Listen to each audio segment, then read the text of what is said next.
The Tale of the Miser in the Bush.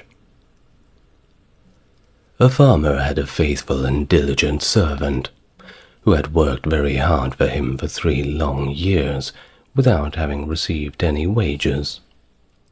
At last it came into the man's head that he would not go on thus without pay any longer. So he went to his master and said to him, "I have worked hard for you a long time. I will trust to you to give me what I deserve for all my troubles." But the farmer was a sad miser, and knew that his man was very simple-hearted, and so he took out 3 pence, and gave him for every year's service a penny. The poor fellow thought it was a great deal of money to have, and said to himself, "Why should I continue to work hard and live here on bad fare any longer? I can now travel into the wild world and make myself merry." And with that he put his money into his purse and set out, roaming over hill and valley. As he jogged along over the fields, singing and dancing, a little dwarf met him and asked him why he was so cheerful. "Why, what should make me downhearted?" he said. "I am sound in health and rich in purse. For what should I be troubled for? I have saved up my 3 years' earnings, and have it all safe here in my pocket." The little man looked back at him and asked how much the savings came to. "Full 3 pence," replied the countryman. "I wish you would give them to me," said the other. "You see, I'm very poor." And then the man pitied him, and gave him all he had, and the little dwarf said in return, "As you have such a kind and honest heart, I will grant you 3 wishes, 1 for every penny. So choose whatever you like." Then the countryman rejoiced at his good luck, and said, "I like many things better than money. First, I will have a bow that will bring down everything I shoot at. Secondly, a fiddle that will set everybody dancing that hears me play upon it. And thirdly, I should like that everybody do what I ask." The dwarf said he should have his 3 wishes, and so gave him the bow and the fiddle, and went upon his way. Our honest friend journeyed on his way too, and if he was merry before, he was now 10 times more so. He had not gone far before he met an old miser. Close by them stood a tree, and on the topmost twig sat a thrush, singing away most joyfully. "Oh, what a beautiful bird," said the miser. "I would have a great deal of money to have such a one." "If that's all," said the countryman, "I will soon bring it down to you." Then he took up his bow, and down fell the thrush into the bushes at the foot of the tree. The miser crept into the bush to find it, but directly he had got into the middle, his companion took up his fiddle and played away, and the miser began to dance and spring about, capering higher and higher in the air. The thorns soon began to tear his clothes, till they all hung in rags about him, and he himself was all scratched and wounded, so that the blood ran down. "Oh, for heaven's sake," cried the miser. Master, pray let the fiddle alone. What have I done to deserve this?" "Thou hast shaved many a poor soul close enough," said the other. "Thou art only meeting thy reward." So he played up another tune, and the miser began to beg and promise, and offered money for his liberty. But he did not come to the musician's price for some time, and he danced him along the brisker and brisker, and the miser bid higher and higher, till at last he offered a round 100 of florins that he had in his purse, and had just gained by cheating some poor fellow. When the countryman saw so much money, he said, "I will agree to your proposal." And so he took the purse, put up his fiddle, and travelled on, very pleased with his bargain.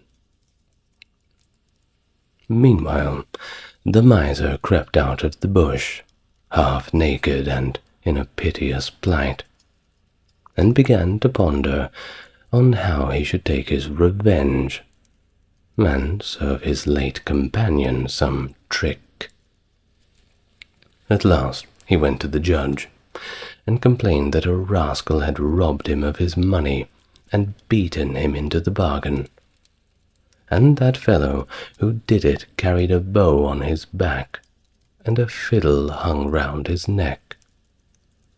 Then the judge sent out his officers to bring up the accursed wherever they should find him, and he was soon caught and brought up to trial. The miser began to tell his tale, and said he had been robbed of his money. The countryman disagreed. "No, you gave it away, because I played such a tune to you," said the countryman. But the judge told him that was not likely, and cut the matter short by ordering him off to the gallows. So away he was taken. But as he stood on the steps, he said, "My lord judge, grant me one last request." "Anything but your life," replied the judge. "Oh, no, it's not that. I do not ask of my life, only that you let me play my fiddle one last time." The miser cried out, "Oh, no, no, for heaven's sake, don't listen to him." But the judge said, "It is only this once. He will soon have done." But the fact was, he could not refuse the request on account of the dwarf's third gift. Now the miser said, bind me fast, for pity's sake, do not let me move." But the countryman seized his fiddle, and struck up a tune, and at the first note, judge, clerks, and jailer were all in motion, all began capering, and no one could hold the miser. At the second note the hangman let his prisoner go, and even he danced, and by the time he had played the first bar of the tune, all were dancing together, the judge, the court, the miser, and all the people who had followed to look on. At first the thing was quite merry and pleasant enough, but when it had gone on for a while, and there seemed to be no end of playing or dancing, they began to cry out and beg him to leave off. But he stopped not a whit the more for their entreaties, till the judge not only gave him his life, but promised to return to him the 100 florins. And then he called out the miser, and he said, "Tell us now, you vagabond, where you got that gold, or I shall play on for your amusement only." I stole it," said the miser in the presence of all the people. "I acknowledge that I stole it, and that you earned it fairly." Then the countryman stopped his fiddle, and left the miser to take his place upon those lofty gallows. The Tale of Ashputtel. The wife of a rich man fell sick, and when she felt that her end was drawing nigh, she called her only daughter to her bedside, and said to her, "Always be a good girl, and I will look down from heaven and watch over you." Soon afterwards, she shut her eyes and passed away, and was buried in the garden. The little girl went every day to her grave and wept, and was always good and kind to all about her. And the snow fell and spread a beautiful white covering over the grave, but by the time the spring came, the sun had melted it away again. Her father had married another wife.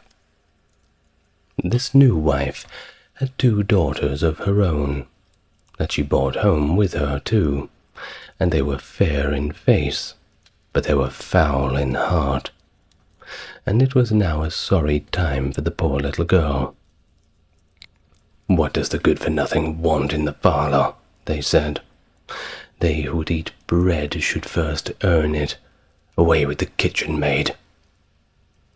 Then they took away her fine clothes, and gave her an old grey frock to put on, and they laughed at her, and turned her into the kitchen maid. There she was forced to do all the hard work, to rise early before the morning's daylight, to bring the water, to make the fire, to cook and to wash, and besides that, the sisters plagued her in all sorts of ways, and they laughed at her. In the evening, when she was tired, she had no bed to lie down upon, and was made to lie by the hearth among the ashes, and as this, of course, made her always dusty and dirty, they called her Ashputtel. It happened once that the father was going to the fair, and asked his wife's daughters what he should bring them. "Fine clothes," said the first. "Pearls and diamonds," cried the second. "Now, child," said he to his own daughter, "what will you have?" "The first twig, dear father, that brushes against your hat when you turn your face to come homewards," said she. Then he bought for her the first 2 of the fine cloves and petals and diamonds they had asked for, and on his way home, as he rode through a green copse, a hazel twig brushed against him, and almost pushed off his hat. So he broke it off, and brought it away, and when he got home, he gave it to his daughter. Then she took it, and went to her mother's grave and planted it there, and cried so much that it was watered with her tears, and there it grew to become a fine tree. 3 times every day she went out to it and cried, and soon a little bird came and built its nest upon the tree, and even talked with her, and watched over her, and brought her whatever she wished for. Now, it happened that the king of the land held a feast, which was to last for 3 days, and out of those who came to it, his son was to choose a bride. Ashputtel's 2 sisters were asked to come, so they called her up and said, "Now, comb our hair, brush our shoes, and tie our sashes for us, for we are going to dance at the king's feast." Ashputtel did what she was told, but when all was done, she could not help but weep, for she thought to herself that she should so have liked to have gone with them to the ball. And at last she begged her mother very hard to let her go. "You, Ashputtel," she said, "you who have nothing to wear, no clothes at all, and cannot even dance, you want to go to the ball?" and when she kept on begging, she said at last, to get rid of her, "I will throw this dishful of peas into the ash heap, and if in 2 hours' time you have picked them all out, you shall go to the feast too." And then she threw the peas down among the ashes, but the little maiden ran out the back door into the garden and cried out, "Hither through the skies, turtle, doves, and linnets fly, blackbird, thrush, and chaffinch gay. Hither, hither, haste away, one and all come help me quick. Haste ye, pick, pick, pick." Then at first came 2 white doves, flying in at the kitchen window. Next came 2 turtle doves, and after them came all the little birds under heaven, chirping and fluttering in, and they flew down into the ashes. And the little doves stooped their heads down and set to work, pick, pick, pick. And then the others began to pick, pick, pick too. And among them all they soon picked out all the good grain, and put it into a dish, but left out the ashes. Long before the end of the hour, the work was quite done, and all flew out again at the windows. Then Ashputtel brought the dish to her mother, overjoyed at the thought that she could now go to the ball. But the mother said, "No, no! You have no clothes and cannot dance, so you will not go." And when Ashputtel begged very hard to go, she said, "If you can in 1 hour's time pick 2 of those dishes of peas out of the ashes, you shall go too." And thus she thought she should at least get rid of her. So she shook 2 dishes of peas into the ashes. But the little maiden went out into the garden at the back of the house, and cried out as before, haste ye, pick, pick, pick." Then first came the 2 little white doves at the kitchen window, next the 2 turtle doves, and after them came all the little birds under heaven, chirping and hopping about gleefully. And they flew down into that pile of ashes. The little doves put their heads deep down and set to work, pick, pick, pick. And then the others began picking, picking, picking, and they put all their good grain into the dishes and left the ashes behind. Before half an hour's time was all done, and they out flew again. And then Ashputtel took the dishes to her mother, rejoicing to think that she should now finally go to the ball. But it was of no use. Her mother said, "You cannot go. You have no clothes and you cannot dance. You would only put this family to shame." And off she went with her 2 daughters to the ball. Now, when all were gone, and no one left at home, Ashputtel went sorrowfully and sat down under the hazel tree and cried out, "Shake, shake, hazel tree, gold and silver over me." Then her friend the bird flew out of the tree, and brought a gold and silver dress for her, and slippers of spangled silk, and she put them on, and followed her sisters to the feast.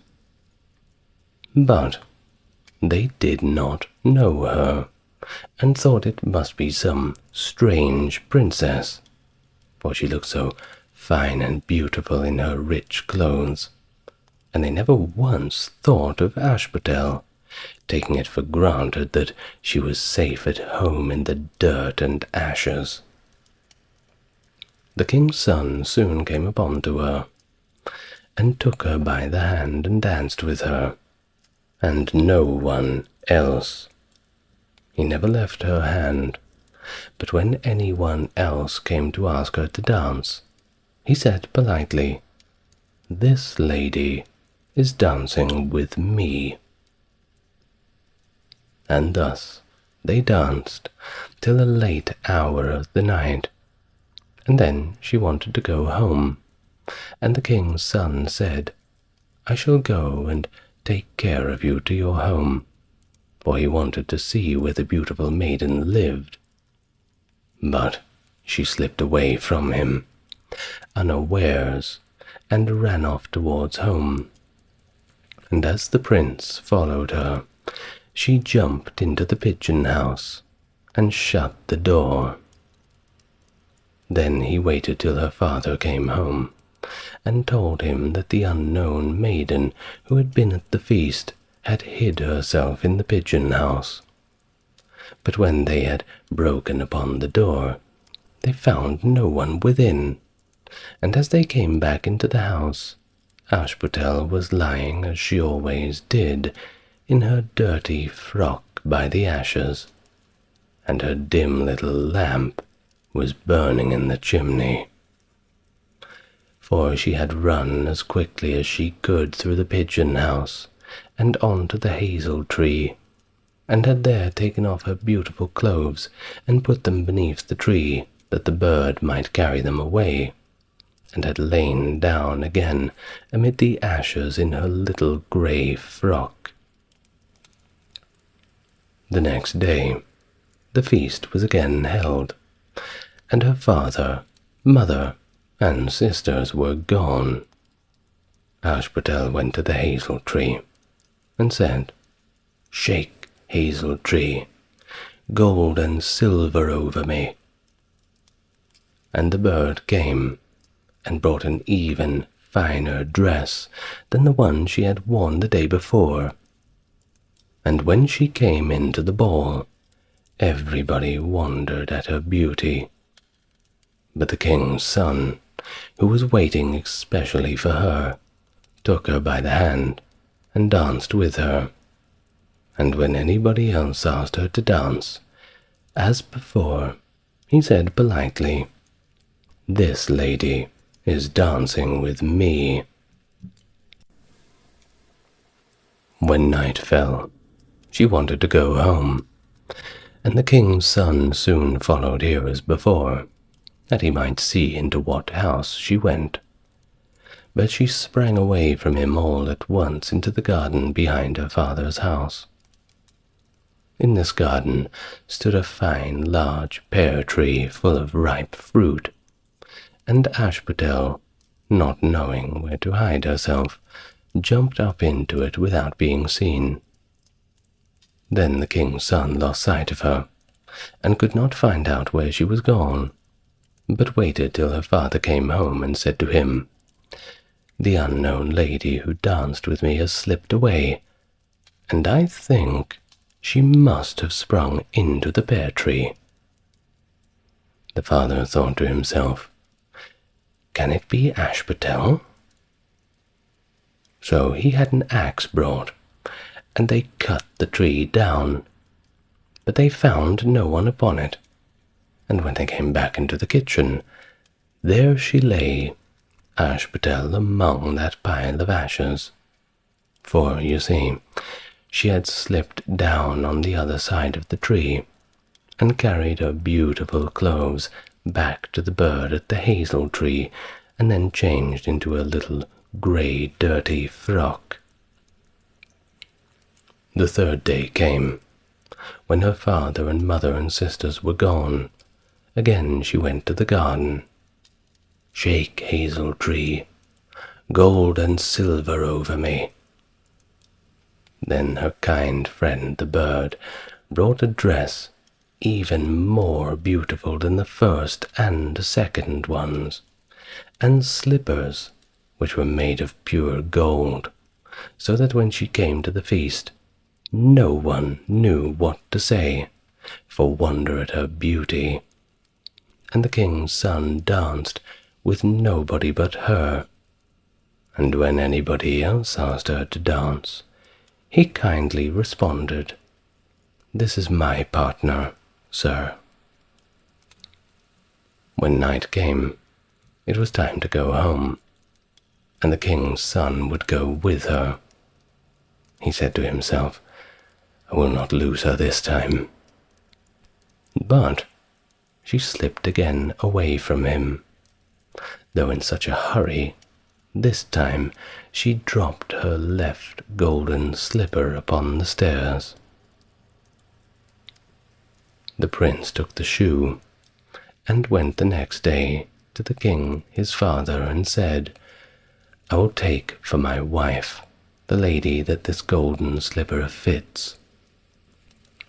Then both the sisters were overjoyed to hear it, for they had beautiful feet, and had no doubt that they could wear the golden slipper. The eldest went into the room where the slipper was, and wanted to try it on, and the mother stood by to watch. However, her great toe could simply not go into it, and the shoe was altogether much too small for her. But then the mother brandished a knife.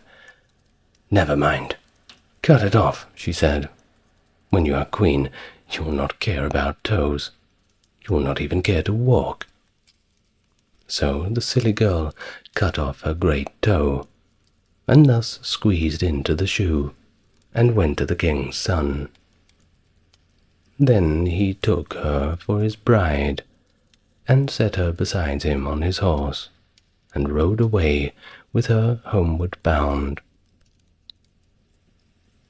But on their way home, they had to pass by the hazel tree that Ashputtel had planted, and on the branch sat a little dove, singing merrily. Back again, look to the shoe. The shoe is too small, and not made for you. Prince, prince, look again for your bride, for she's not the true one that sits by your side." Then the prince got down and looked at her foot, and to his horror he saw the blood that streamed from it. What a trick she had played upon him! So he turned his horse around, and brought the false bride back to her home, and said, "This is not the right bride. Let the other sister try and put on the slipper." Then she went into the room, and got her foot into the shoe, all but the heel, which was too large. But the mother squeezed and squeezed, ramming her foot into the shoe until the blood came, and took her to the king's son, and he set her as his bride by his side on his horse, riding away with her. Past the hazel tree they went, and there again sat the dove singing, back again, look to the shoe. The shoe is too small, it's not made for you. Prince, prince, look again for your bride, for she is not the true one that sits by your side." Then he looked down, and saw that the blood streamed so much from the shoe that her white stockings were now quite red. And so he turned his horse, and brought her also back again. "This is not the true bride," he said to the father. "Have you no other daughters?" "Well, no," said the father. "Well, there is only little dirty Ashputtel over there, the child of my first wife, but I'm sure that she cannot be the bride." The prince told him to send her, but the mother insisted. "No, she is much too dirty. She will not dare to show herself and embarrass us all." However, the prince insisted, and so she first washed her face and hands, and then went in and curtsied to him, and he reached her golden slipper. Then she took her clumsy shoe off her left foot, and put it on. It fitted her as if it was made for her especially. And when he drew near and looked at her face, he knew her and he said, This is the right bride." But the mother and the sisters were frightened. First they were confused, but then they turned pale with anger as he took Ashputtel on his horse and rode away with her. And when they came to the hazel tree, the white dove sang out, "Home, home, look at the shoe. Princess, the shoe was made for you. Prince, take home your bride, for she is the true one that sits at your side." And when the dove had done its song, it came flying and perched upon her right shoulder. And just like that, the three went home together, happily ever after.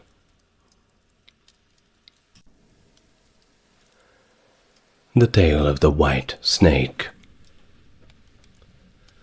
A long time ago, there lived a king who was famed for his wisdom through all the land.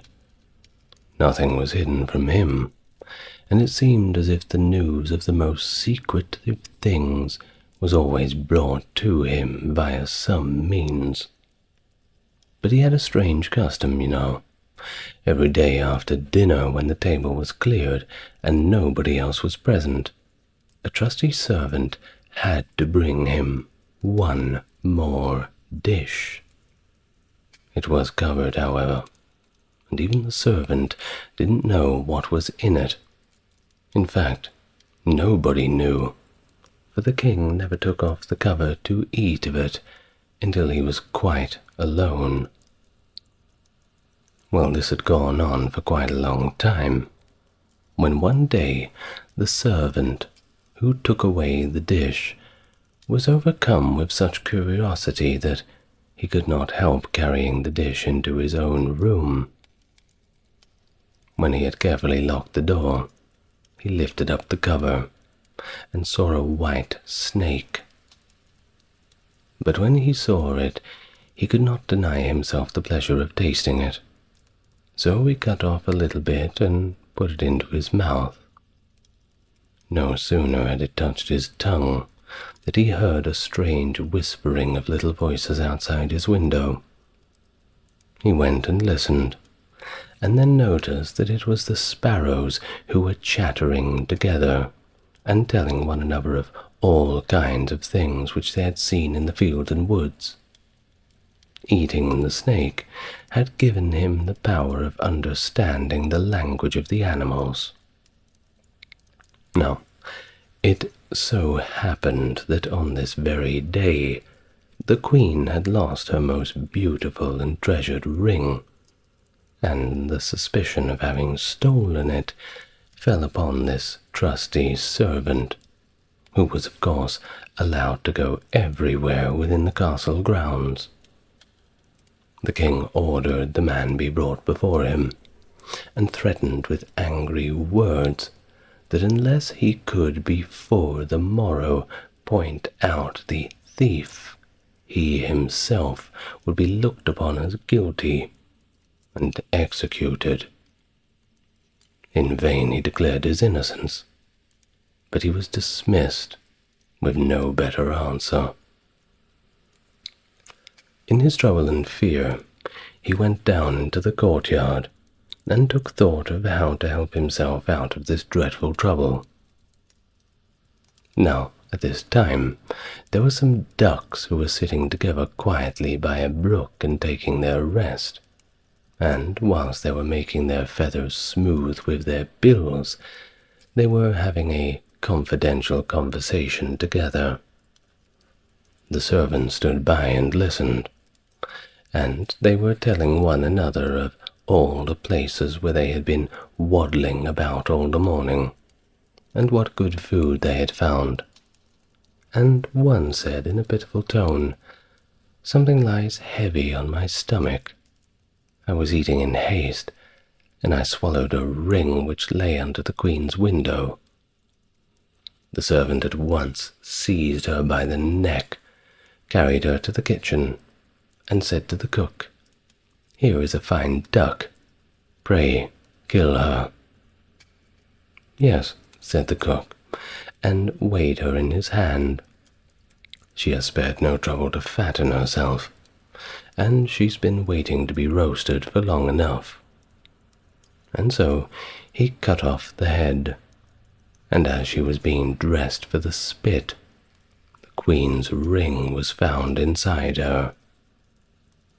The servant could now easily prove his innocence, and the king, to make amends for his rashness, allowed him to ask of a favor, and promised him the best place in the court that he could wish for. The servant refused everything, and only asked for a horse and some money for traveling, as he had a mind to see the world and go about a little while. When his request was granted, he set out on his way, and one day came to a pond, where he saw 3 fishes caught in the reeds and gasping for water. Now, though it is said that the fishes are dumb, he heard them lamenting that they should perish so miserably, and of course, as he had a kind heart, he got off his horse and put them back into the water. They leapt with delight, put out their heads and cried out to him, "We will remember you, and repay you somehow for saving us." He rode on, and after a while it seemed to him that he had heard a voice in the sand at his feet. He listened, and heard an ant king complain, "Why cannot folks with their clumsy beasts keep off our bodies? That stupid horse with its heavy hoofs has been treading down my people without mercy." So he turned on a side path, and the ant king cried out to him, "We will remember you. One good turn deserves another." The path led him to a wood, and there he saw 2 old ravens standing by their nest, and throwing out their young ones. "Out with you, you idle good-for-nothing creatures," cried they. "We cannot find food for you any longer. You are big enough and can provide for yourselves." But the poor young ravens lay upon the ground, flapping their wings and crying, "Oh, what helpless chicks we are! We must shift for ourselves, yet we cannot fly. What can we do but lie here and starve?" So the good young fellow alighted and killed his horse with his sword, and gave it to them for food. Then they came hopping up to it, satisfied their hunger, and cried, "We will remember you. One good turn deserves another." And now he had to use his own legs, and when he had walked a long way, he came to a large city. There was a great noise and crowd in the streets, and a man rode up on horseback, crying aloud, "The king's daughter wants a husband, but whoever seeks her hand must perform a difficult task, and if he does not succeed, he will forfeit his life." Many had already made the attempt, but all in vain. Nevertheless, when the youth saw the king's daughter, he was so overcome by her great beauty that he forgot all danger, went before the king, and declared himself a suitor. So he was led out to the sea, and a gold ring was thrown out into it. And then the king ordered him to fetch up this ring from the very depths, and added, "If you come up again without it, you will be thrown in again and again, until you perish amid the waves." All the people grieved for the handsome youth, and then they went away, leaving him alone by the sea. He stood on the shore and considered what he should do, when suddenly he saw 3 familiar fishes come swimming towards him. and they were the very fishes whose lives he had saved. The one in the middle held a mussel in its mouth, which it laid out on the shore at the youth's feet, and when he had taken it up and opened it, there lay the gold ring in the shell. Full of joy, he took it to the king, and expected that he would grant him the promised reward. But when the proud princess perceived that he was not her equal in birth, she scorned him, and required him first to perform another equally impossible task. She went down into the garden and strewed with her own hands 10 sacksfuls of millet seed on the grass. She said, "Tomorrow morning, before sunrise, these must be picked up, and not a single grain be wanting." The youth sat down in the garden and considered how it might be possible to perform this task, but he could think of nothing, and there he sat sorrowfully, awaiting the break of day, when he should be led to his death.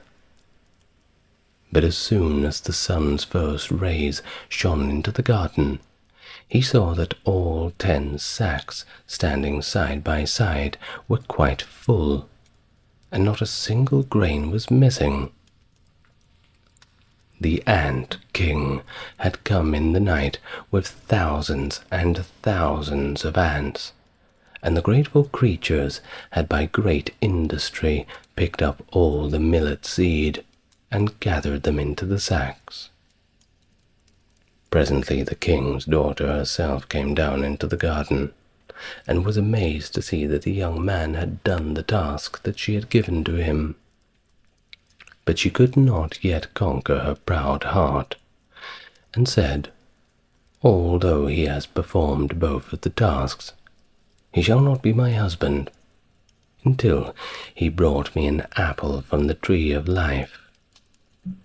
The youth did not know where the tree of life stood, but he set out, and would have gone on forever as long as his legs would carry him, though he had no hope of finding it. After he wandered through the 3 kingdoms, he came one evening to a wood, and lay down under a tree to sleep. But he heard a strange rustling in the branches, and a golden apple fell into his hand. At the same time, 3 ravens flew down to him, perched themselves upon his knee, and said, "We are the 3 young ravens whom you saved from starving. When we had grown big and heard that you were seeking the golden apple, we flew over the sea to the end of the world, where the tree of life stands, and we have brought you the very thing you seek." The youth, full of joy, set out homewards, and took the golden apple to the king's beautiful daughter, who now had no more excuses left to make. They cut the apple of life in 2, and ate it together, and at that point her heart became full of love for him, and they lived undisturbed in happiness to a great old age. The Wolf and the 7 Little Kids. There was once upon a time an old goat who had 7 little kids, and loved them all with the love of a mother for her children. One day she wanted to go into the forest and fetch some food, so she called all 7 to her and said, "Dear children, I have to go into the forest. Please be on your guard against the wolf. If he comes in, he will devour you all, skin, hair, and everything. The wretch often disguises himself, but you will know him at once by his rough voice and black feet." The kids replied, "Dear mother, we will take good care of ourselves. You may go away without any anxiety." Then the old one bleated and went on her way, with an easy mind. It was not long before someone knocked at the house door and called, "Open the door, dear children. Your mother is here and has brought something back with her for each of you." But the kids knew that it was the wolf by the rough voice. "We will not open the door," they cried. "You are not our mother. She has a soft, pleasant voice. But your voice is rough. You are the wolf." And then the wolf went away to a shopkeeper and brought himself a great lump of chalk, ate this, and made his voice soft with it. And then he came back, knocked at the door of the house and called, "Open the door, dear children. Your mother is here and has brought something back with her for each of you." But the wolf had laid his black paws against the window, and the children saw them and cried out, "We will not open the door. Our mother does not have black feet like you do. You are the wolf, and we know it." And then the wolf had an idea. He ran to the baker and said, "Baker, I've hurt my feet. Will you rub some dough over them for me?" And when the baker had rubbed his feet over, he ran to the miller and said, "Strew some white meal over my feet for me, miller." The miller thought to himself, this wolf, surely it wants to deceive somebody, some vile deed in mind. And, upon thinking better of it, the miller refused. But the wolf said, "If you do not do it, I will devour you right here, right now." The miller was afraid, and thus he made his paws white for him. Truly, this is the way of mankind. So now the wretch went for the third time to the house door, knocked upon it, and said, "Open the door for me, children. Your dear little mother has come and has brought every one of you something back from the forest with her."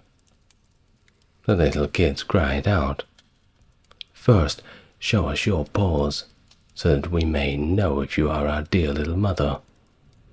And then he put his paws through the window, and when the kids saw that they were white, they believed that all he said was true, and they opened the door. But who should come in but the wolf? They were terrified and wanted to hide themselves. One sprang under the table, the second into the bed, the third into the stove, the fourth into the kitchen, the fifth the cupboard, the sixth beneath the washing bowl, and the seventh into the clock case. But the wolf found them all, and used no great ceremony.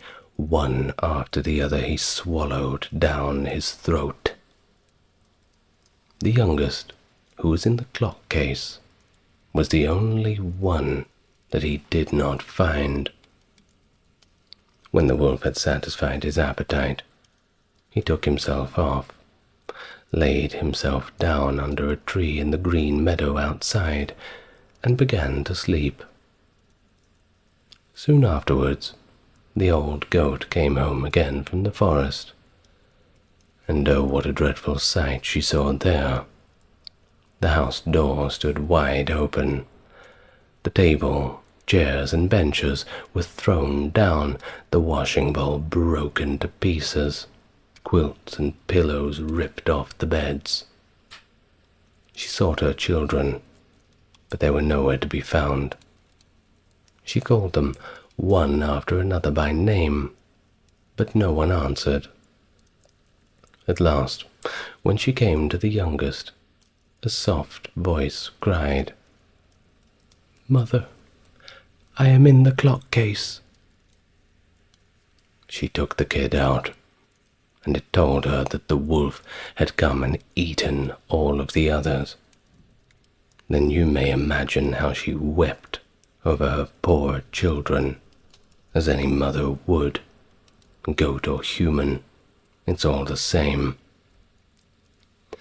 At length, in her grief, she went out, and the youngest kid ran with her.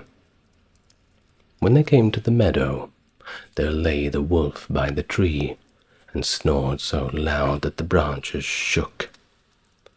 She looked at him on every side, and saw that something was moving and struggling in his gorged belly. "Ah, heavens," she said. Is it possible that my poor children whom he has swallowed down for his supper are still alive?" Then the kid had to run home and fetch scissors and a needle and thread, and the goat cut open the monster's stomach, and hardly had she made one cut that one little kid thrust its head out. And when she had cut farther, all 6 sprang out, one after another, all still alive, and had suffered no injury whatsoever, for in his greediness the monster had swallowed them down whole in one gulp. What rejoicing there was! They embraced their dear mother, and jumped like a tailor at his wedding. The mother, however, said, "Now, go and look for some big stones, and we will fill this wicked beast's stomach with some of them while he is still asleep." So the 7 of them dragged the stones with all speed, and put as many of them into his stomach as they could get in. And the mother sewed him up again in great haste, so that he was not aware of anything, and he never once even stirred. When the wolf at length had had his fill of sleep, he got on his legs, and as the stones in his stomach made him very thirsty, he wanted to go to a well to drink. But when he began to walk and to move about, the stones in his stomach knocked against each other and rattled. And then he cried, "What rumbles and tumbles against my poor bones? I thought 'twas 6 kids, but it feels like big stones." And when he got to the well and stooped over the water to drink, the heavy stones made him fall in, and he drowned miserably.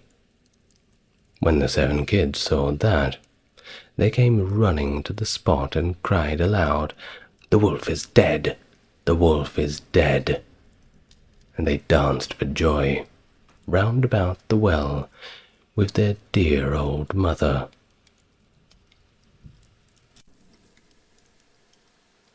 The Queen Bee. 2 kings' sons once upon a time went into the world to seek their fortunes, but they soon fell into the wasteful, foolish ways of living, so that they could not return home again. It was then that her brother, who was a little insignificant dwarf, went out to seek for his brothers. But when he had found them, they only laughed at him, to think that he, who was so young and simple, should try to travel throughout the world. When they, who were so much wiser, had been unable to get on. However, they all set out on their journey together nonetheless, and came at last to an ant-hill. The 2 elder brothers would have pulled it down in order to see how the poor ants in their fright would run about and carry off their eggs. But the little dwarf said, "Let the poor things enjoy themselves. I will not suffer you to trouble them." So on they went, and came to a lake where many ducks were swimming about. The 2 brothers wanted to catch 2 of them and roast them up. But the dwarf said, "Let the poor things enjoy themselves, won't you? You shall not kill them." Next they came to a nest of bees in a hollow tree, and there was so much honey that it ran down the trunk, and the two brothers wanted to light a fire under the tree and kill the bees so as to get their honey. But the dwarf held them back. "Let the pretty insects enjoy themselves. I cannot let you burn them," he said. At length the three brothers came to a castle, and as they passed by the stables they saw fine horses standing there, but all were of marble, and there was no man to be seen. Then they went through all the rooms till they came to a door on which were 3 locks, but in the middle of the door was a wicket, so that they could look into the next room. There they saw a little grey old man sitting at a table, and they called to him once or twice, but he did not hear. However, they called a 3rd time, and then he rose and came out to them. He said nothing, but took hold of them and led them to a beautiful table covered with all sorts of good things. And when they had eaten and drunk their fill, he showed each of them to a bedchamber. The next morning he came to the eldest and took him to a marble table, where there were 3 tablets containing an account of the means by which the castle might be disenchanted. The first tablet said, "In the wood under the moss lie the 1,000 pearls belonging to the king's daughter. They must all be found, and if one be missing by set of sun, he who seeks them shall be turned into marble." The eldest brother set out and sought for the pearls the whole day, but the evening came, and he had not found the first 100, so he was turned into stone as the tablet foretold. The next day the second brother undertook the task, but he succeeded no better than the first, for he could only find the second 100 of the pearls, and therefore he too was turned to stone. At last came the turn of the little dwarf, and he looked in the moss, but it was so hard to find the pearls, and the job was so tiresome. So he sat down upon the stone, and he cried. And as he sat there, the king of the ants, whose life he had saved, came to help him, with 5,000 strong, and it was not long before they had found all of the pearls and laid them in a heap. The second tablet said, "The key of the princess's bedchamber must be fished up out of the lake," and as the dwarf came to the brink of it, he saw the 2 ducks whose lives he had saved swimming about, and they dived down and soon brought in the key from the bottom. The 3rd task was the hardest of all. It was to choose out the youngest and the best of the king's 3 daughters, and they were all beautiful, and all exactly alike. But he was told that the eldest had eaten a piece of sugar, and the next some sweet syrup, and the youngest a spoonful of honey, so he was to guess which it was who had eaten the honey. Then came the queen of the bees, who had been saved by the little dwarf from the fire, and she tried the lips of all 3, and at last she sat upon the lips of the one who had eaten the honey, and so the dwarf knew which was the youngest. Thus the spell was broken, and all that had been turned into stone finally awoke and took their proper forms. And the dwarf, well, he married the youngest and best of the princesses, and was a king after her father's death. And his two brothers, well, they married the other two sisters, and they all lived till a ripe old age. The Elves and the Shoemaker. There was once a shoemaker who worked very hard and was equally very honest, but he could still not earn enough to live on, and at last all he had in the world was gone, save for just leather enough to make one pair of shoes.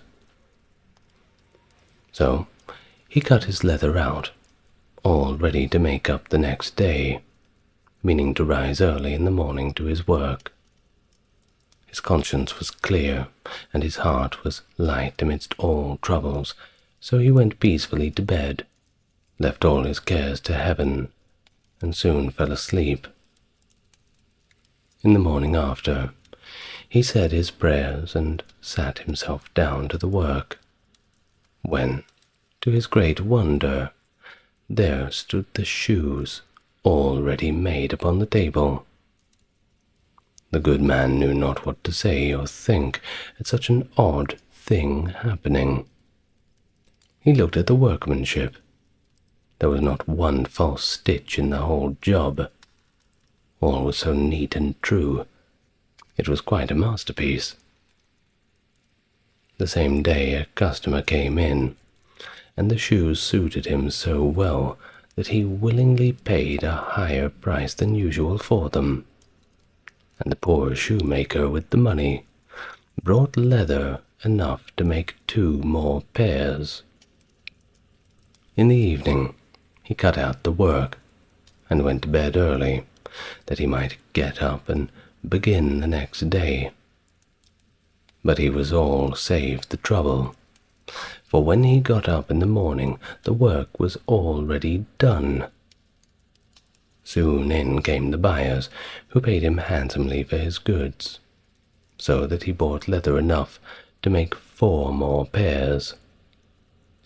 He cut out the work again overnight, and found it done in the morning, as before, and so it went on and on for some time. What was got ready in the evening was always done by daybreak, and the good man soon became thriving and again well off. One evening, around Christmas time, he and his wife were sitting over the fire, chatting together, and he said to her, "I should like to sit up and watch tonight, that we may see who it is that comes and does the work for me." The wife liked the thought, so they left a fire burning and hid themselves in a corner of a room.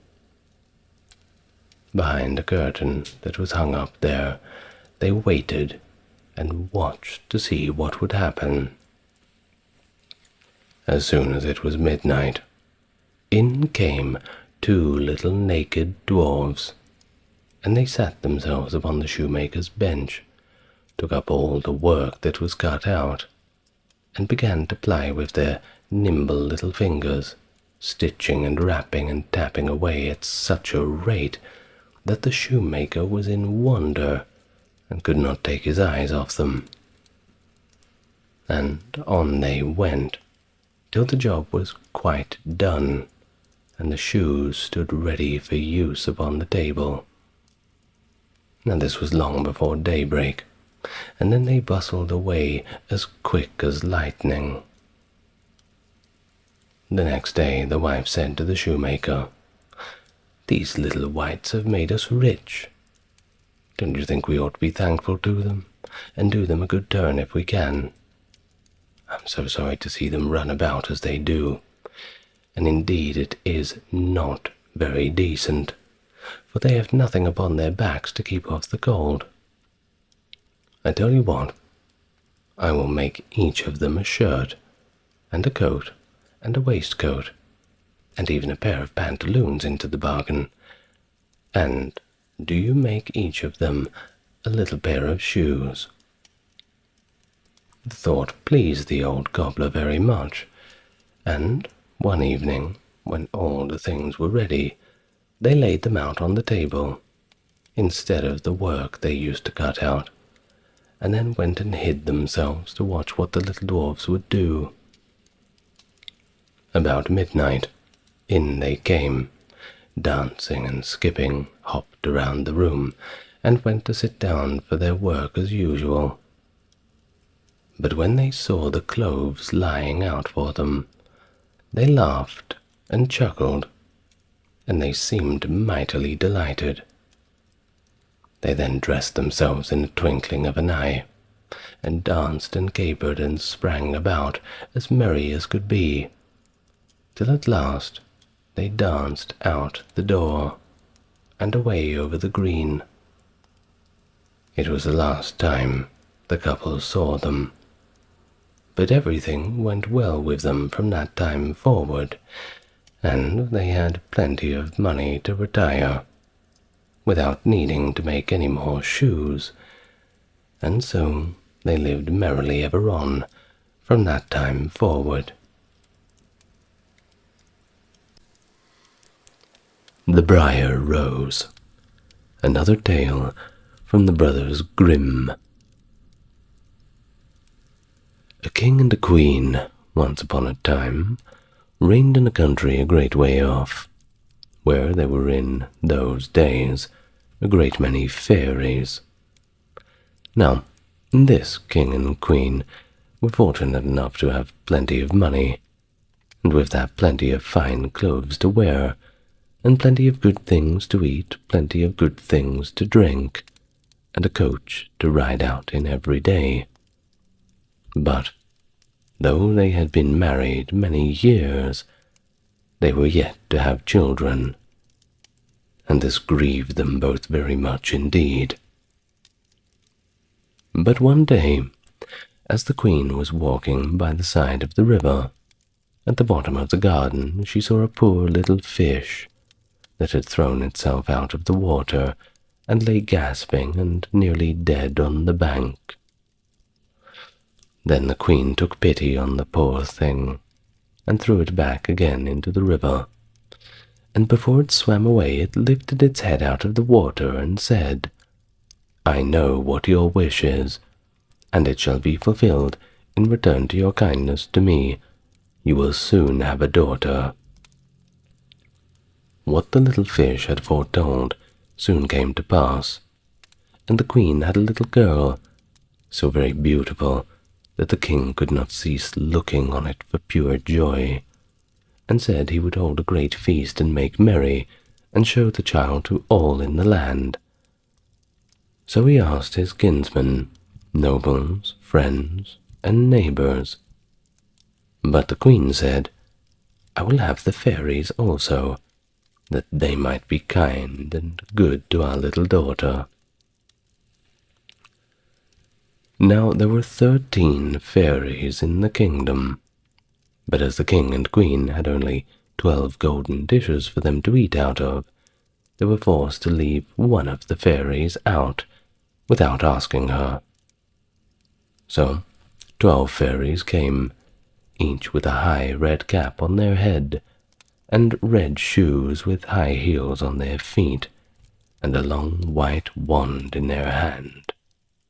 And after the feast was over, they gathered round in a ring, and gave all their best gifts to the beautiful little princess. One gave her goodness, another her beauty, another riches, and so on, until she had all that was good in the world.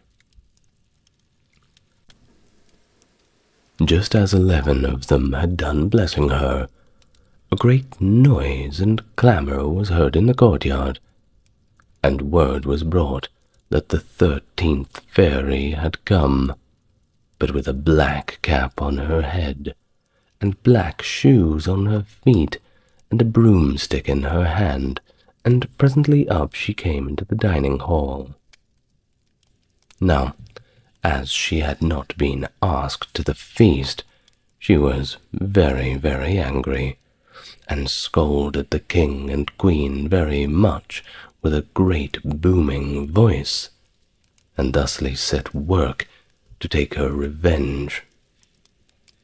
So she cried out, "The king's daughter shall fall, in her 15th year be wounded by a spindle, and fall down dead." Then the 12th of the friendly fairies, who had not yet given her gift, came forward, and said that the evil wish must be fulfilled, but that she could soften its mischief. So her gift was that the king's daughter, when the spindle wounded her, should not really die, but should only fall asleep for 100 years. However, the king still hoped to save his dear child altogether from the threatened evil, so he ordered that all spindles in the kingdom should be brought up and burned. But all the gifts of the first 11 fairies were in the meantime fulfilled, for the princess was so beautiful, so well behaved, so good and wise, that everybody who knew her loved her dearly. And so time went on. It happened that on the very day she was 15 years old, the queen and the king were not at home, and she was left quite alone in the palace. So she rode about by herself, and looked at all the rooms and chambers, till at last she came to an old tower, to which there was a narrow staircase ending with a little door. In the door there was a golden key, and when she turned it, the door sprang open, and there sat an old lady, spinning away very busily. "Why, how now, good mother?" said the princess. "What are you doing here?" "Spinning," said the old lady, and nodded her head, humming a tune, while buzz, buzz, away went the wheel. "How prettily that the little things turn round," said the princess, and took the spindle and began to try to spin. But scarcely had she touched it before the fairy's prophecy was revealed. The spindle wounded her, and she fell down, lifeless to the ground.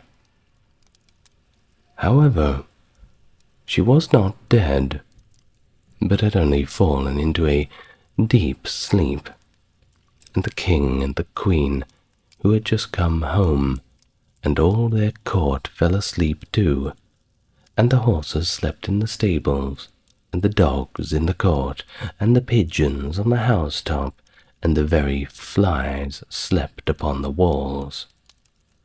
Even the fire and the hearth left off blazing, and went to sleep. The jack stopped, and the spit that was turning around about with a goose upon it for the king's dinner stood still, and the cook, who was at the moment pulling the kitchen boy by the hair to give him a box on the ear for something he had done amiss, let him go, and both fell asleep.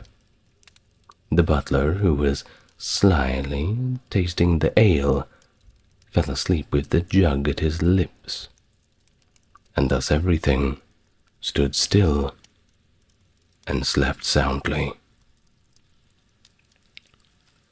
A large hedge of thorns grew round the palace, and every year it became higher and thicker, till at last the old palace was surrounded and hidden, so that not even the roof or the chimneys could be seen. But there went a report through all the land of the beautiful, sleeping Briar Rose, for so the king's daughter was called, so that, from time to time, several kings' sons came and tried to break through the thicket into the palace, This, however, none of them could do, for the thorns and bushes laid hold of them as it were their hands, and there they stuck fast and died wretchedly. After many, many years, there came a king's son into that land, and an old man told him the story of the thicket of thorns, and how a beautiful palace stood behind it, and how a wonderful princess called Briar Rose lay asleep with all her court. He told, too, how he had heard from his grandfather that many, many princes had come and had tried to break through the thicket, but that they had all stuck fast in it and died. Then the young prince said, "All this shall not frighten me. I will go and see this Briar Rose." The old man tried to hinder him, but he was bent on going. Now, that very day 100 years were ended, and as the prince came to the thicket, he saw nothing but beautiful, flowering shrubs, through which he went through with ease, and they shut in after him as thick as ever. Then he came at last to the palace, and there in the court lay the dogs asleep, and the horses were standing in the stables, and on the roof sat pigeons fast asleep, with their heads under their wings.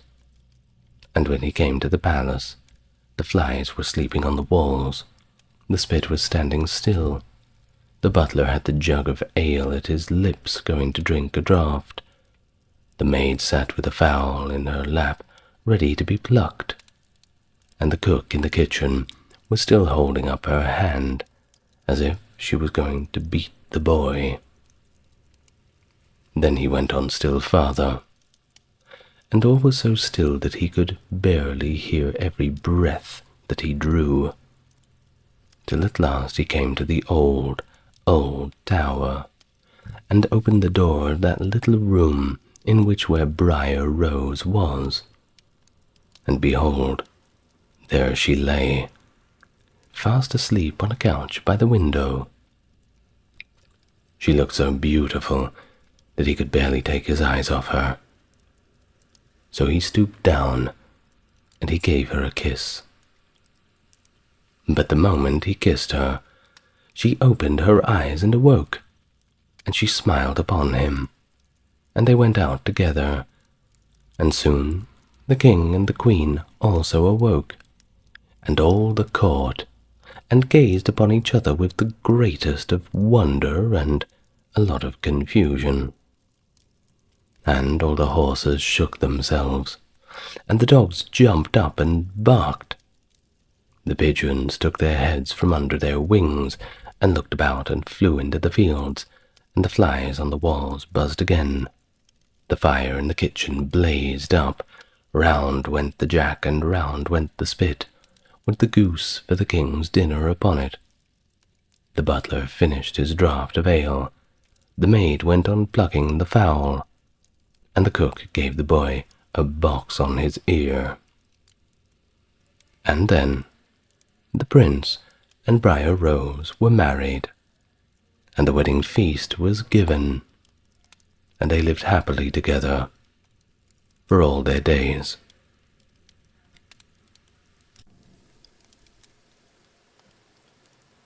The Tale of the Dog and the Sparrow.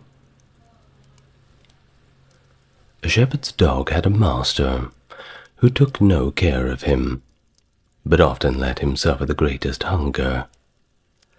At last he could bear this no longer, so he took to his heels, and off he ran in a very sad and sorrowful mood.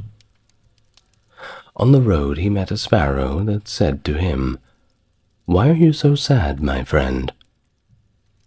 "Because," said the dog, "I am very, very hungry, and I've nothing to eat."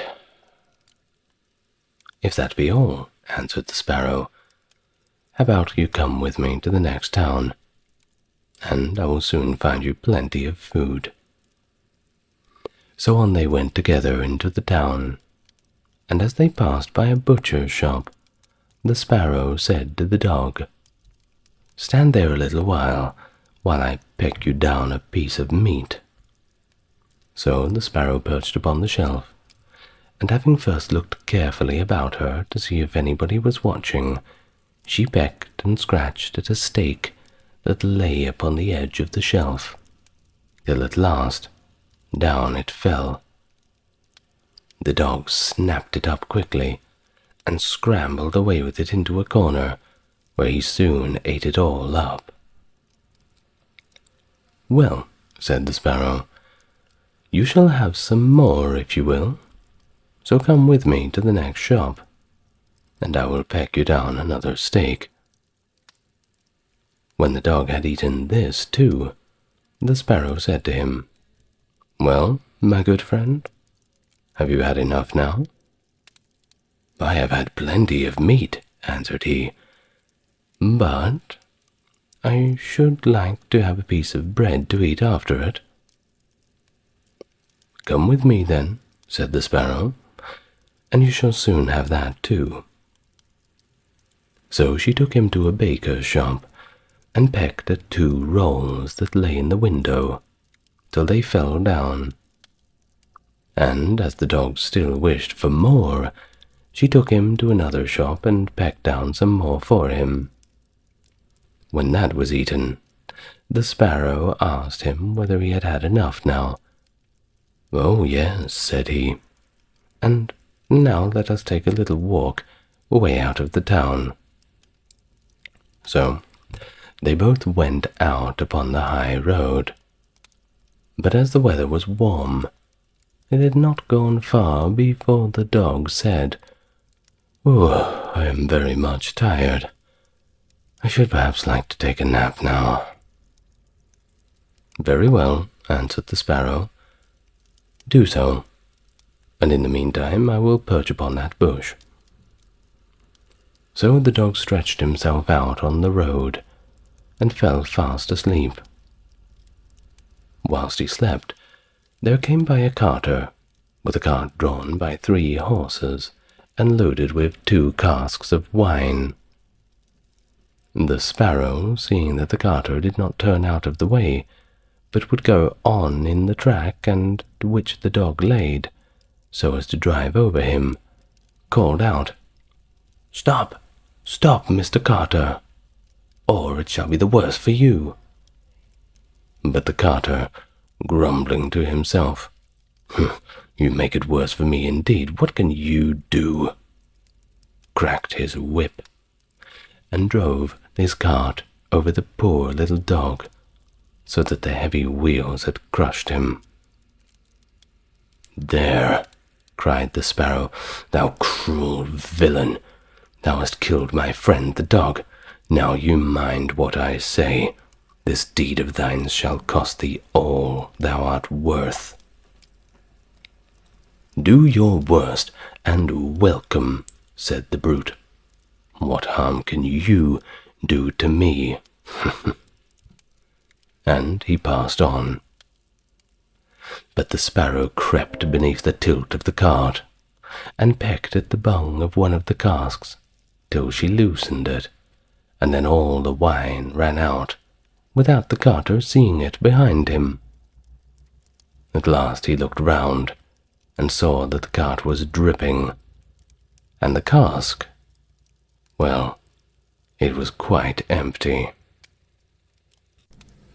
"Oh, what an unlucky wretch I am," cried he. "Not wretch enough yet," said the Sparrow, as she alighted upon the head of one of those horses, and pecked at him till he reared up and kicked. When the carter saw this, he drew out his hatchet and aimed a blow at the Sparrow, meaning to kill her. But she flew away, and the blow fell upon the poor horse's head with such force that he fell down dead. "Unlucky wretch that I am," cried he. "Not wretch enough yet," said the Sparrow. And as the carter went on with the other 2 horses, she again crept under the tilt of the cart, and pecked out the bung of the second cask, so that all of the wine ran out. When the carter saw this, he again cried out, "Miserable wretch that I am!" But the sparrow answered, "Not wretch enough yet," and perched on the head of the second horse, and pecked at him too. The carter ran up and struck at her again with his hatchet, but away she flew, and the blow fell upon the second horse, killing him on the spot. "Unlucky wretch that I am," said he. "Not wretch enough yet," said the sparrow. And perching upon the third horse, she began to peck at him too. The carter was mad with his fury and rage, and without looking about him, or caring what was about, struck again at the sparrow, killing his third horse, meeting the same fate as the other two on the blood-soaked ground. "Alas, miserable wretch that I am!" cried he. "Not wretch enough yet," answered the sparrow as she flew away. "Now will I plague and punish thee at thy own house." The carter was forced at last to leave his cart behind him, and go home overflowing with rage and vexation. "Alas," said he to his wife, "what ill luck has befallen me! My wine is all spilled, and my horses all three dead." "Alas, husband," replied she, "and a wicked bird has come into the house, and has brought with her all the birds in the world, I am sure, and they have fallen upon our corn in the loft, and are eating it up at such a rate." Away ran the husband upstairs, and saw thousands of birds upon the floor eating up his corn, with the sparrow in the midst of them. "Unlucky wretch that I am," cried the carter, for he saw that the corn was almost all gone. "Not wretch enough yet," said the sparrow. "Thy cruelty shall cost thee thy life yet." And away she flew. The carter, seeing that he had thus lost all that he had, went down into his kitchen, and was still not sorry for what he had done, but had sat angrily and sulking in the chimney corner. But the sparrow sat outside the window, and cried, "Carter, thy cruelty shall cost thee thy life." With that he jumped up in a rage, seized his hatchet, and threw it at the sparrow, but it missed her, and only broke the window. The sparrow now hopped in, perched upon the window-seat, and cried, "Carter, it shall cost thee thy life." Then he became mad, blind with rage, and struck the window-seat with such a force that he cleft it in two. And as the sparrow flew from place to place, the carter and his wife were oh so furious that they broke all their furniture, their glasses, chairs, benches, the table, and at last the walls, without touching the bird even once. In the end, however, they did catch her, and the wife said, "Shall I kill her at once?" "No," cried he, "that is letting her off too easily. She shall die a much more cruel death. I will eat her." But the sparrow began to flutter about, and stretch out her neck, and cried, "Carter, it shall cost thee thy life yet." With that he could wait no longer, so he gave his wife the hatchet, and cried, "Wife, strike at the bird and kill her in my hand." And the wife struck, but she missed her aim, and hit her husband on the head, so that he fell down to the floor. and the sparrow flew quietly home to her nest. The Tale of the Valiant Little Tailor. One summer's morning, a little tailor was sitting on his table by the window. He was in good spirits as usual, and sewed with all his might. Then came a peasant woman down the street, crying out, "Good jams, cheap! Good jams, cheap!" This rang pleasantly in the tailor's ears. He stretched his delicate head out the window and called, "Come up here, dear woman. Here you will get rid of your goods quite quickly." The woman came up the 3 steps to the tailor with her heavy basket, and he made her unpack all the pots for him. He inspected each one, lifted it up, put his nose to it, and at length said to her, "Well, the jam seems to me to be good enough. So weigh me out 4 ounces, dear woman, and if it is a 1/4 of a pound, that is of no consequence." The woman, who had hoped to find a good sale, gave him what he desired, but went away quite angry and grumbling. "Now this jam shall be blessed by God," cried the little tailor, "and give me health and strength." So he brought the bread out of the cupboard, cut himself a piece right across the loaf, and spread the jam over it.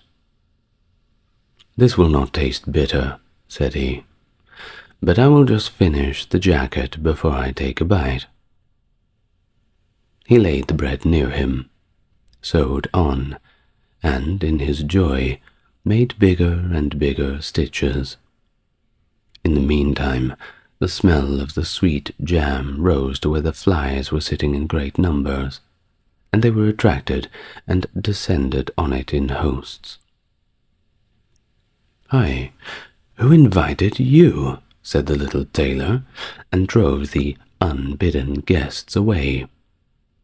But the flies, however, who understood no German, would not be turned away, but came back again in ever-increasing companies.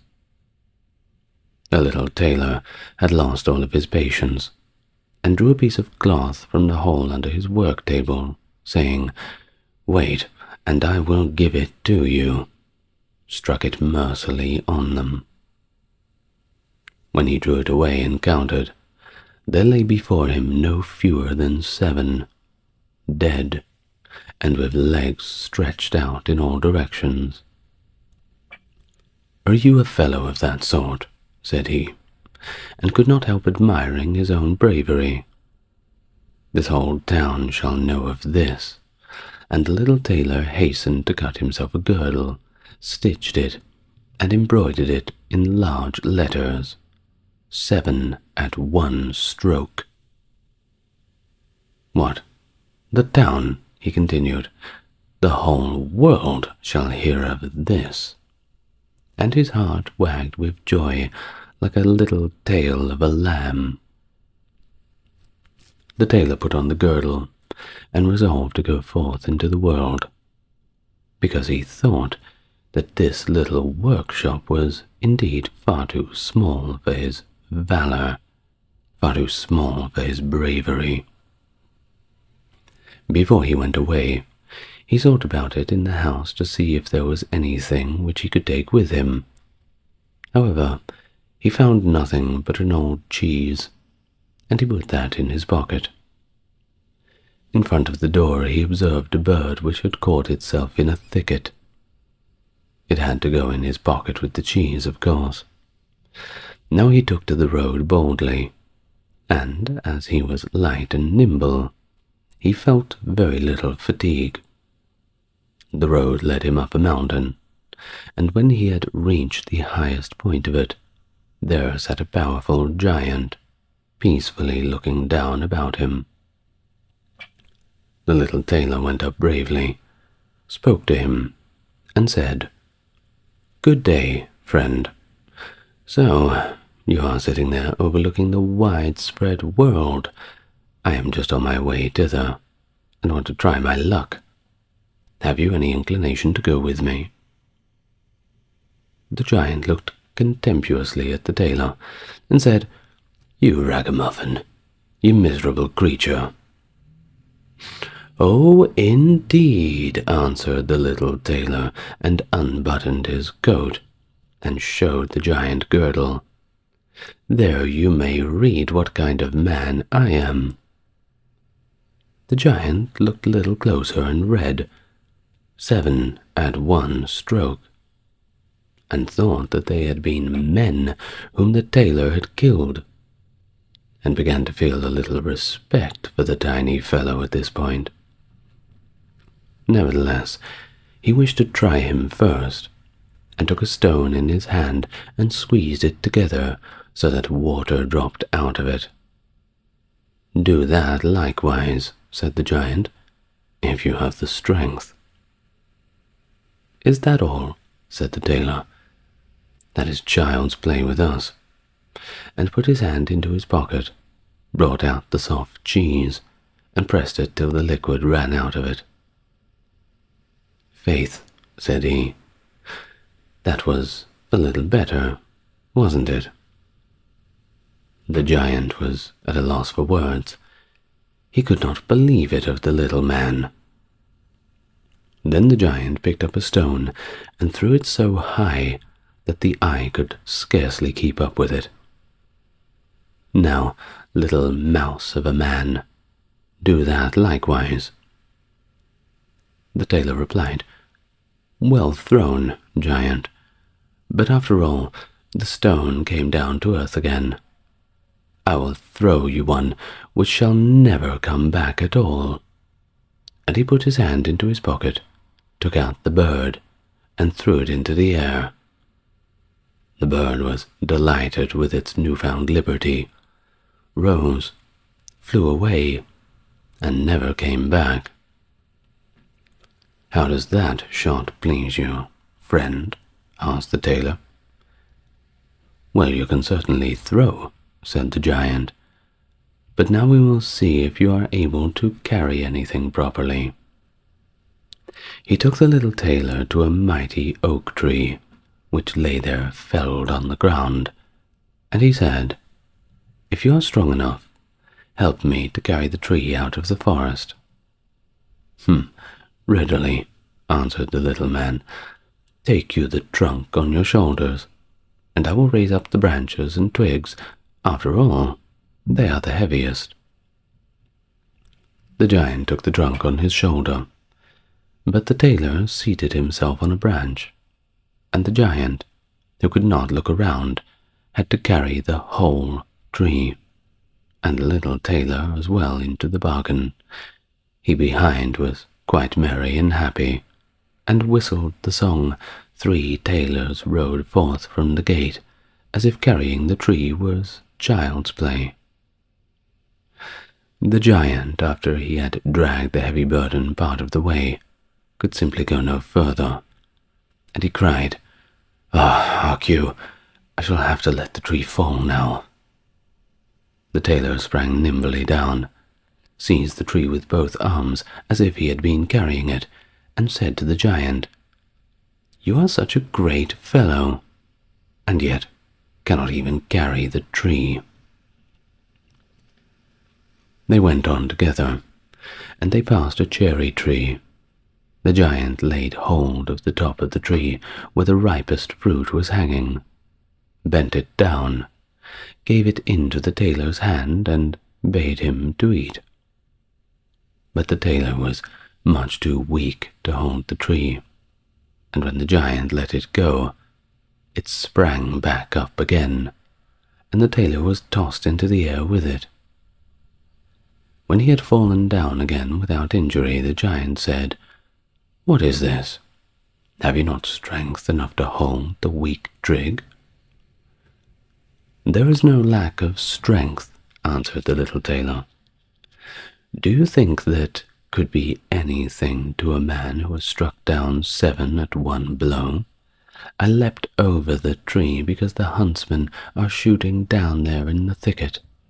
Jump as I did, if you can do it."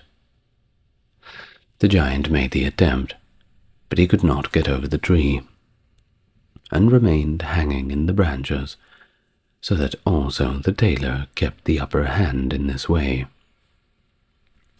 The giant said, "If you are such a valiant fellow, come with me into our cavern and spend the night with us." The little tailor was willing, and followed him. When they went into the cave, other giants were sitting there by the fire, and each of them had roasted a sheep in his hand and was eating it. The little tailor looked around and thought, it is indeed much more spacious here than in my cramped little workshop." The giant showed him a bed, and he said he was to lie down in it and sleep. But the bed was indeed far too big for the little tailor. He did not lie down in it, but rather crept into a corner. When it was midnight, and the giant thought the little tailor was lying in a sound sleep, he got up, took a great iron bar, cut through the bed with one blow, and thought he had finished off the grasshopper for good. With the earliest dawn, the giants went into the forest, and had quite forgotten the little tailor, when all at once he walked up to them quite merrily and boldly. The giants were terrified. They were afraid that he would strike them all dead, and they all ran away in a great hurry. The little tailor went onwards, always following his pointed nose. After he had walked for a long time, he came to the courtyard of a royal palace, and as he felt so tired, he lay down upon the grass and drifted away to sleep. Whilst he lay there, the people came and inspected him on all sides, and read on his girdle, 7 at one stroke. "Ah," said they, "what does the great warrior want here in the midst of peace? He must be a mighty lord." They went and announced him to the king, and gave it as their opinion that if war should break out, heaven forbid, this would be a weighty and useful man, who ought on no account be allowed to depart. The counsel pleased the king, and he sent one of the courtiers to the little tailor, and offered him military service when he awoke. The ambassador remained standing by the sleeper, waited until he stretched his limbs, and opened his eyes, and then conveyed to him his proposal. "For this very reason I have come here," the tailor replied. "I am quite ready to enter the king's service." He was therefore honorably received, and a special dwelling was assigned to him. The soldiers, however, were set against the little tailor, and wished him 1,000 miles away. "What is to be the end of this?" they said among themselves. "If we quarrel with him, and if he strikes about him, 7 of us will fall at every blow. Not one of us can stand against him." They came therefore to a decision, betook themselves in a body to the king, and begged for their dismissal. "We are not prepared," they said, "to stay with a man who kills 7 at one stroke." The king was sorry that for the sake of one he should lose all of his faithful servants, and he wished he had never set eyes upon the tailor, and would willingly have been rid of him again. But he did not venture to give him his dismissal, for he dreaded lest he should strike him and all his people dead, and place himself as the new king on the throne. He thought about it for a good time, and at last he found good counsel. He sent to the little tailor, and caused him to be informed that he was a great warrior, and he had one request to make of him. In a forest of his country lived two giants, both of which caused great mischief with their robbing, murdering, ravaging, and burning, and no one could approach them without putting himself in danger of death. If the tailor conquered and killed these two giants, he would give him his only daughter to wed, and half of his kingdom as a dowry. Likewise, 100 horsemen should go with him to assist. That would indeed be a fine thing for a man like me, thought the little tailor. One is not offered a beautiful princess, and half a kingdom every day of one's life. Oh yes, he replied, I will soon subdue the giants, and do not require the help of 100 horsemen to do it. He who can hit 7 with one blow has no need to be afraid of 2. And thus the little tailor went forth, and the 100 horsemen followed him. But when he came to the outskirts of the forest, he said to his followers, You just stay waiting here. I alone will finish off the giants. Then he bounded into the forest, and looked about right and left. After a while, he saw them both. They lay sleeping under a tree, and snored so that the branches waved up and the branches waved down and to and fro and left and right. The little tailor, not idle, gathered 2 pocketsfuls of stones, and with these he climbed up the tree. When he was halfway up, he slipped down by a branch, until he sat just above the sleeping giants, and then let one stone after another fall upon the breast of them. For a long time the giant felt nothing, but at last he awoke, pushed his friend, and said, Why are you knocking me? You must be dreaming, said the other. I am not knocking you at all. They laid themselves down to sleep again, and then the tailor threw a stone down at the second. What is the meaning of this? Cried the other. Why are you pelting me? I am not pelting you, answered the first, growling in anger. They argued about it for quite some time, but as they were weary, they finally let the matter rest, and their eyes closed once more. The little tailor began his game again, picked out the biggest of the stones, and threw it with all of his might upon the breast of the first giant.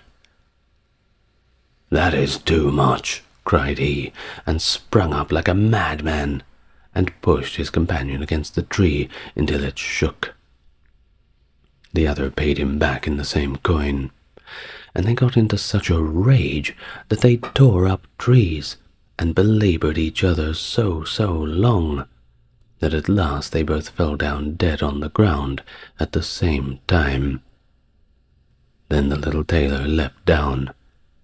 It is a lucky thing, said he, that they did not tear up the tree on which I was sitting, or I shall have had to sprint on to another like a squirrel. But you know, we tailors are ever so nimble. He drew out his sword and gave each of them a couple of thrusts in the chest, and then he went out to the horsemen and said, The work is done. I have finished both of them off. But I must say it was a bit of hard work. They tore up the trees in their sore need and defended themselves with them. But of course, all that is to no purpose when a man like myself comes along, who can kill 7 with one blow. But, tailor, are you not wounded at all? Asked the horseman. You needn't concern yourself about that, said the tailor. They have not bent a single hair of mine. But the horseman would not believe him, and rode into the forest. There they found the giants, swimming in their blood, and all around lay the torn and mangled branches of the trees. The little tailor demanded of the king the promised reward. He, however, repented of his promise, and again thought himself how he could get rid of this gallant hero. "Before you receive my daughter and half of the kingdom," said the king, "you must perform one last heroic deed.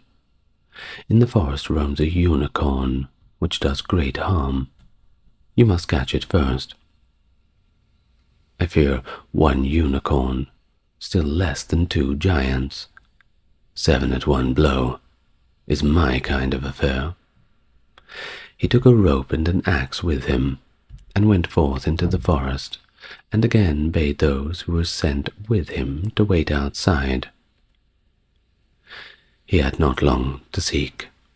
The unicorn soon came towards him, and rushed directly upon the tailor, as if it would gore him with its horn without more ado. "Softly, softly, it can't be done as quickly as that," said he, and stood still and waited until the animal was quite close, and then sprang nimbly behind a tree. The unicorn ran against the tree with all of its strength, and stuck its horn so fast in the trunk that it had not the strength enough to draw it out again, and thus it was caught. "Now, I have got the bird," said the tailor, and came out from behind the tree and put the rope around its neck, and then with his axe he hewed the horn out of the tree, and when all was ready, he led the beast away and took it to the king. But the king would still not give him the promised reward, and made a third demand. Before the wedding, the tailor was to catch him a wild boar that made a great havoc in the forest, and the huntsmen should give their help. "Willingly," said the tailor. "This is nothing. Child's play, in fact." He did not take the huntsmen with him into the forest, and they were well pleased that he did not, for the wild boar had several times received them in such a manner that they had very little inclination to lie in wait for him. When the boar perceived the tailor, it ran on him with foaming mouth and whetted tusk, and was about to throw him on the ground. But the hero fled and sprang into a chapel which was near and up to the window at once, and in one bound out again. The boar ran after him, but the tailor ran around outside and shut the door behind it. And then the raging beast, which was much too heavy and awkward to leap out the window, was caught in a trap. The little tailor caught the huntsmen thither, that they might see the prisoner with their own eyes. The hero, however, went to the king, who was now, whether he liked it or not, obliged to keep his promise, and gave his daughter and the half of his kingdom. Had he known that it was no warlike hero, but a little tailor who was standing before him, it would have gone to his heart still more than it did. The wedding was held with great magnificence and small joy, and out of a tailor a king was made. After some time, the queen heard her husband say in his dreams at night, "Boy, make me the doublet, and patch the pantaloons, or else I will wrap the yard measure over your ears." And then she had discovered in what state of life the young lord had been born. The next morning she complained of the wrongs to her father, and begged him to help her get rid of her husband, who was nothing else but a tailor. The king comforted her and said, "My daughter, leave your bedroom door open this night, and my servants shall stand outside, and when he has fallen asleep I shall go in, bind him, and take him on board a ship which shall carry him into the wide world." The woman was satisfied with this, but the king's armor-bearer, who heard all, was friendly with the young lord, and informed him of the whole plot. The little tailor was not impressed, and he said, "I'll put a screw into that business." At night, he went to bed with his wife at the usual time, and when she thought that he had fallen asleep, she got up, opened the door, and lay down again. The little tailor, who was only pretending to be asleep, began to cry out in a clear voice, "Boy, make me the doublet and patch me the pantaloons, or I will wrap the yard measure over your ears. I smote 7 at one blow. I killed 2 giants. I brought away 1 unicorn. I caught a wild boar. And am I to fear those who are standing outside my room?" And when these men heard the tailor speaking thus, they were overcome by a great dread, and ran as if the wild huntsmen were behind them, and none of them would venture anything further against him. So the little tailor was, and remained, a king to the very end of his days.